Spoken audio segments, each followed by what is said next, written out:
तुम्हें पता है मोज़े इंसानों के लिए होते हैं। फरिश्तों को मोज़ों की कोई ज़रूरत नहीं होती। हमारे लिए ही मोज़े बनाए गए हैं। हमारे इर्द गिर्द रोज़ कितने मोज़े होते हैं और हम इन्हें देखने से कासिर होते हैं।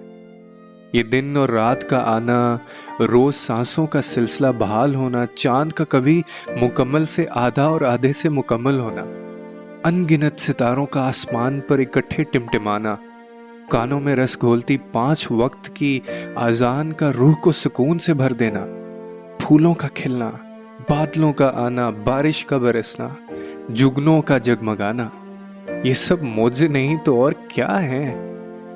और जब इंसान इन मोज़ों को देखने लगता है तो बाकी मोज़े भी होने लगते हैं। जैसे नामुमकिन का मुमकिन होना, बरसों से गुमी हुई चीज का अचानक से मिल जाना, जो मांगी ही नहीं थी उस दुआ का कबूल हो जाना, बिखरी हुई चाहतों का लम्हों में सिमट जाना और तमाम दुखों का हमें अल्लाह तक ले जाना, ये सब मोज़े ही तो हैं।